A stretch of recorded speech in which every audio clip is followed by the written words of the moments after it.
ధన్యవాదాలు అధ్యక్ష. నా సబ్జెక్టు రెవెన్యూ మంత్రి గారికి సంబంధించిన సబ్జెక్ట్ అధ్యక్ష. వారు లేరని చెప్పి ఆందోళన పడ్డా కానీ వారు వచ్చిండ్రు, వారికి కూడా ధన్యవాదాలు అధ్యక్ష. మరి ఈరోజు గత ప్రభుత్వ హయాంలో 118 జీవో మా ప్రాంతంలో నివసిస్తున్న అనేక కాలనీలకు 118 జీవో ఇచ్చింది అధ్యక్ష. ఈ 118 జీవో ఎందుకు ఇచ్చినట్టు అధ్యక్ష, 1986లో ఆ కాలనీలకు సంబంధించిన బిఎన్డి నగర్ కాలనీలకు సంబంధించిన లేఅవుట్లు అయినాయి. అలాగే నాగోల్లో ఉన్న కొన్ని కాలనీలకు సంబంధించిన లేఅవుట్లు అయినాయి. మరి మన్సూరాబాద్లో చంపాపట్ డివిజన్లలో వాళ్ళ కాలనీలలో లేఅవుట్లు అయినాయి. లేఅవుట్లు వేసినప్పుడు అప్పుడు హుడా మరి అప్రూవల్ ఇచ్చింది. అప్పట్లో హుడా అప్రూవల్ ఇచ్చిందంటే అది ఏ లిటికేషన్ లేని లేఅవుట్ అని చెప్పి ప్రజలకు ఒక ప్రగాఢమైన విశ్వాసం, ప్రగాఢమైన నమ్మకం అధ్యక్ష.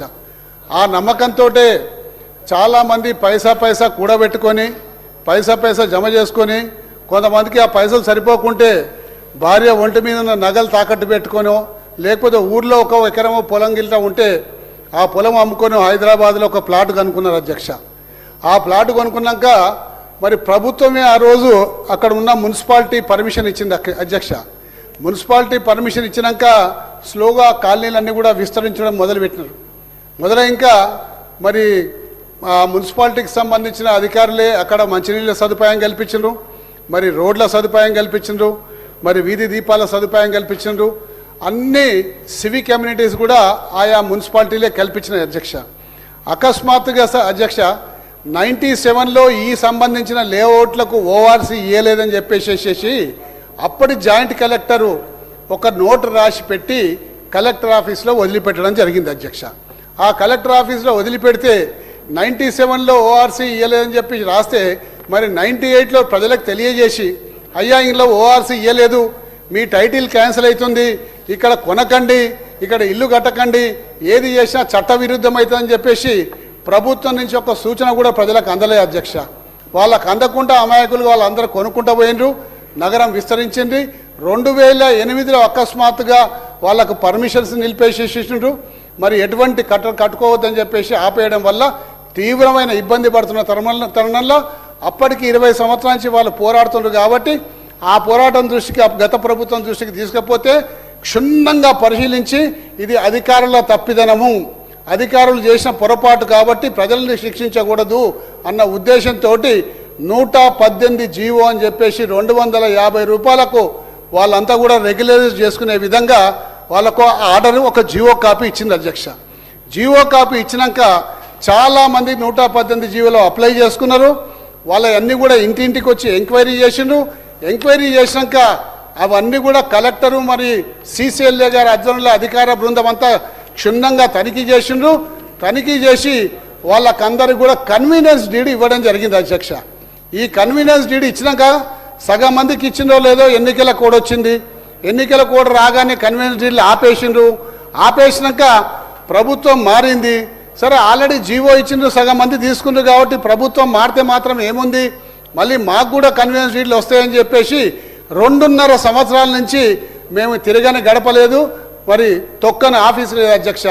ఈ రోజు అంటే రేపంటున్నారు, రేపంటే ఎల్లుండి అంటున్నారు, ఎల్లుండి అంటే అవతల ఎల్లుండి అంటున్నారు అధ్యక్ష.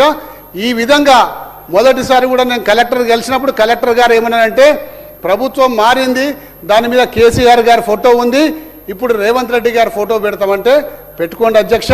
ఎందుకంటే ప్రోటోకాల్ ప్రకారం ఇప్పటి ముఖ్యమంత్రి ఫోటోనే ఉండాలి, దాన్ని మేము కూడా అంగీకరిస్తున్నాము, పెట్టుకోండి, కానీ మా కన్వీనియన్స్ డీడ్లు ఇవ్వమని చెప్పేసి మేము అడిగినాము. అడిగితే ఈ రోజు దాకా కూడా కన్వీనియన్స్ డీడ్ ఇవ్వకుండా తిప్పలు పెడుతున్న అధ్యక్ష. లేటెస్ట్ విషయం ఏంటంటే అధ్యక్ష, ఇంకొక విషయం, స్థానికంగా ఉన్న నాయకులు మీరు ఈ ఓట్ల కోసం ఈ యొక్క కన్వీనియన్స్ డీడ్ ఆ రోజు టెంపరరీ తెచ్చిండ్రు, సుధీర్ రెడ్డి గారు మరి ఓట్లు వేయించుకుండ్రు. ఇది బోకస్ జీవో, దీన్ని సుధీర్ రెడ్డి గారి ఇంటి మీదకి పోండి, ధర్నా చేయండి, ఆ ఫోటోలు నాకు పెట్టండి, పెడితే నేనే దగ్గర నుండి మీకు కన్వీనియన్స్ డీడ్ ఇప్పిస్తా, అప్పటిదాకా ఎవరు కన్వీనియన్స్ డీడ్ నీకు రాదు, మేమే ఆపినామని చెప్పేసి స్థానికంగా ఉన్న నాయకులు ఇవాళ ప్రజలకు చెప్తా ఉంది అధ్యక్ష. దయచేసి మీ ద్వారా రెవెన్యూ మంత్రికి నేను విజ్ఞప్తి చేసేది ఏంటంటే, ఒక ప్రభుత్వం ఒక వెసులుబాటు ప్రజలకు కల్పించి ఒక జీవో ఇచ్చినాక ప్రభుత్వం మారగానే వాటిని ఆపి పెట్టడం అన్యాయం అధ్యక్ష. తద్వారా నేను మీ ద్వారా మీకు వినవి ఏం చేస్తున్నామంటే, చాలామంది ఇవాళ ప్రజలకు తీవ్రమైన ఇబ్బంది పడతా ఉన్నారు. బ్యాంకుల లోన్లు రాక ఇంటికి పర్మిషన్ రాక ఆ ప్రజలు ఇబ్బంది పడుతున్నారు కాబట్టి సగం మందికి ఇచ్చి సగం మందికి ఆపకండి అధ్యక్ష. మీ ద్వారా రెవెన్యూ మంత్రి గారికి మిగతా కన్వీనియంట్ రేట్లు కూడా ఇప్పియమని చెప్పి కోరుతున్నా అధ్యక్ష.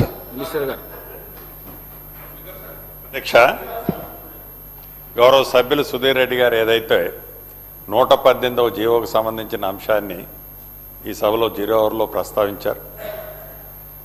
గత ప్రభుత్వం ఎలక్షన్ ముందు ఏదైతే వారి కన్వీనియన్స్ కోసం ఆ జీవోనిచ్చి కొన్ని పార్షల్గా కంప్లీట్ చేసిన మాట వాస్తవం. సుధీర్ రెడ్డి గారు కూడా నాకు పర్సనల్గా దీన్ని ఎక్స్ప్లెయిన్ చేశారు.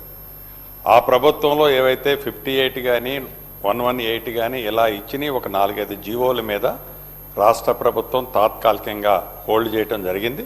దీని మీద ఇప్పటికే చాలా నివేదికలు తెప్పించుకున్నాం. కపుల్ ఆఫ్ డేస్లో డెఫినెట్గా వాటిలో ఏవైతే జెన్యూన్ ఉన్నాయో జెన్యూన్ వాటిని పాజిటివ్గా రెస్పాండ్ అయ్యి క్లియర్ చేయడం జరుగుతుంది అధ్యక్ష. శ్రీ కౌశిక్ రెడ్డి గారు.